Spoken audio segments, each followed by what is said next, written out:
এই জন্মে আপনি কর্মের বন্ধনে যাতে আবদ্ধ না হন, এই কারণে আপনি কোনোদিন কোনো বাস্তবিক কর্মই করেননি।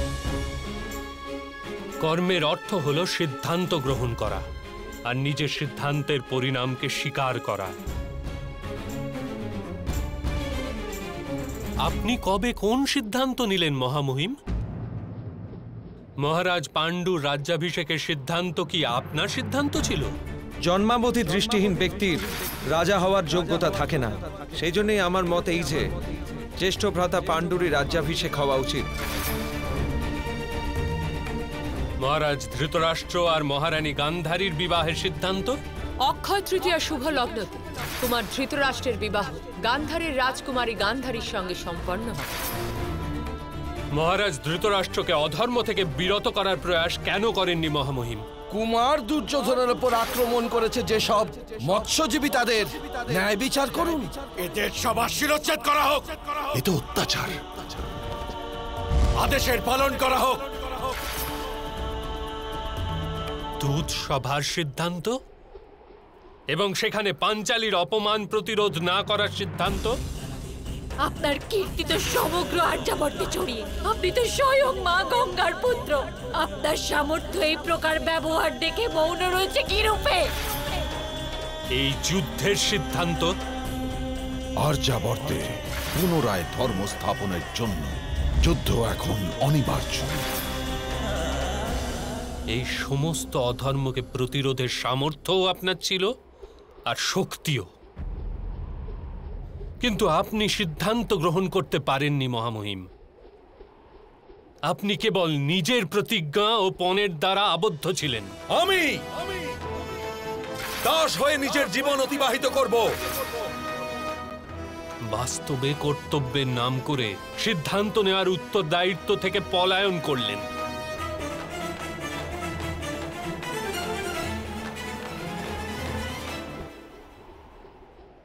তবে সিদ্ধান্ত নিলেই কি বন্ধনে আবদ্ধ হতাম না? বন্ধন থেকে মুক্তি পেতে নিষ্কাম কর্মের সিদ্ধান্ত যদি উপলব্ধি করতেন, তাহলে আপনার জীবন ধর্মময় হয়ে যেত মহামহিম। বন্ধন মুক্তি পেতে আপনি কর্মকে ত্যাগ করলেন কেন? কর্মফলকে ত্যাগ করতেন। কারো আদেশকে কর্তব্য বলে স্বীকারের পরিবর্তে নিজের কর্মকে কর্তব্য জ্ঞান করতেন, তাহলেও বন্ধন থেকে মুক্তি পেতেন। বহু সময় পূর্বে আপনি যখন প্রতিজ্ঞা করেছিলেন, তখন কি আপনি সমস্ত ভবিষ্যৎ জানতেন? পরিস্থিতি পরিবর্তিত হয়েছে মহামহিম, সময়ের পরিবর্তন এসেছে,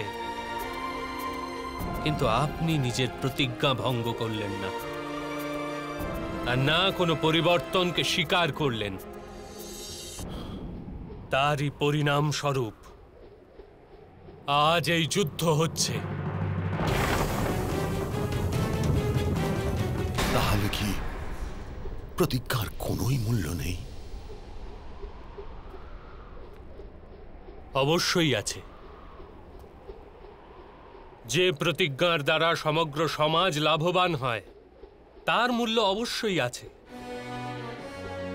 কিন্তু যে মুহূর্তে মানুষের প্রতিজ্ঞা, তার সিদ্ধান্ত সমগ্র সমাজের পক্ষে হানিকর হয়, সেই মুহূর্তে ওই প্রতিজ্ঞাকে ভঙ্গ করা অনিবার্য হয়ে পড়ে মহামহিম।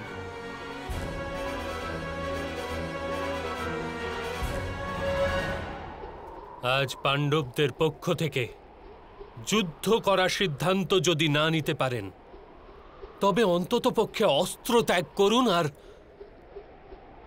নিজের মৃত্যুকে স্বীকার করে নিন।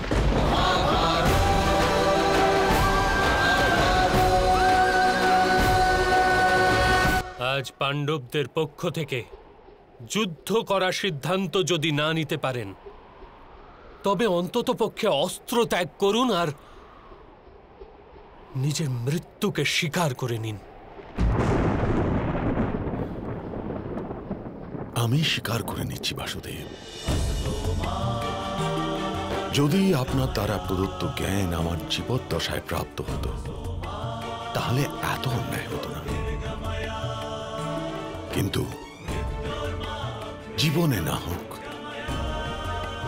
মৃত্যুতে আপনার প্রদত্ত জ্ঞান অবশ্যই উপযোগী হবে।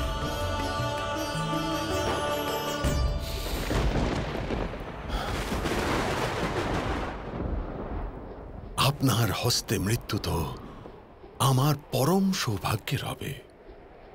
আমাকে বধ করুন, আমি প্রস্তুত।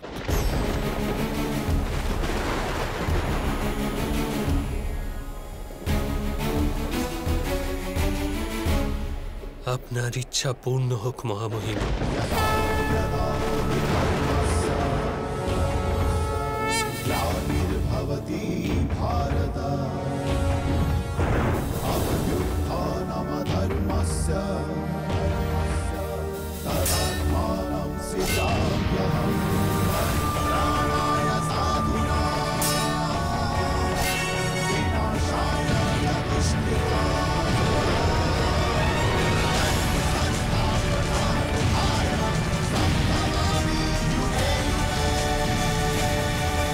মাধব, আপনি যুদ্ধ না করার প্রতিজ্ঞা করেছেন।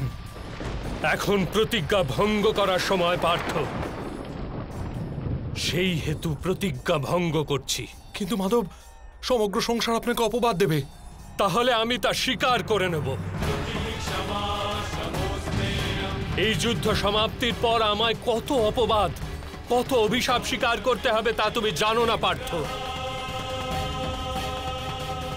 কিন্তু তার জন্য আমার কোনো সুখ বা দুঃখ নেই। এই সময় কেবল মহামহিমের মৃত্যু অনিবার্য।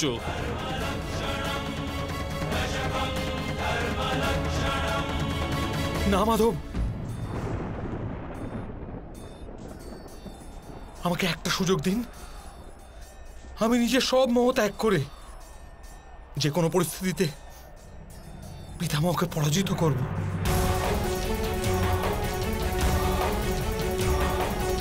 কিন্তু আমার কারণে মাধব, আপনি নিজের মস্তকে এত বড় কলঙ্ক নেবেন না। যদি আমার কারণে এরূপ হয়, তবে সেই ক্ষণেই আমার দেহ থেকে আমার প্রাণ নিষ্কাশিত হয়ে যাবে। মাধব, আমাকে একটা সুযোগ দিন, আমার অনুরোধ স্বীকার করুন।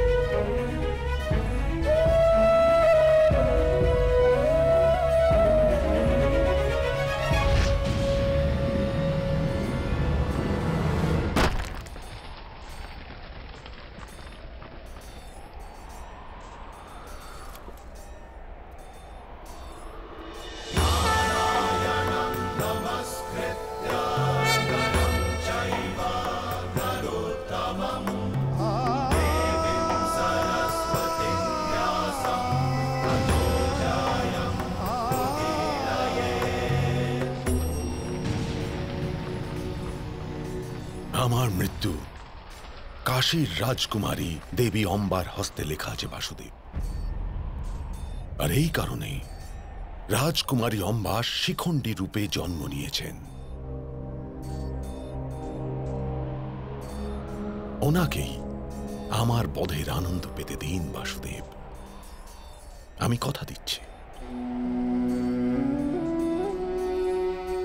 কথা দিচ্ছি, বাসুদেব, আমি ওনার প্রতীক্ষা করব। আর যেদিন রণভূমিতে উনি আমার সম্মুখে উপস্থিত হবেন, আমি নিজের সমস্ত অস্ত্র ত্যাগ করব। ততক্ষণ আমি হস্তিনাপুরের সৈনিকদের রক্ষা অবশ্যই করব।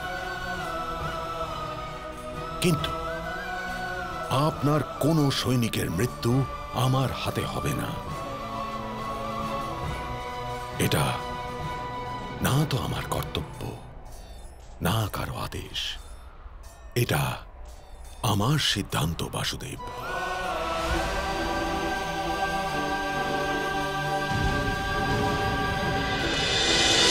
মহাভারত।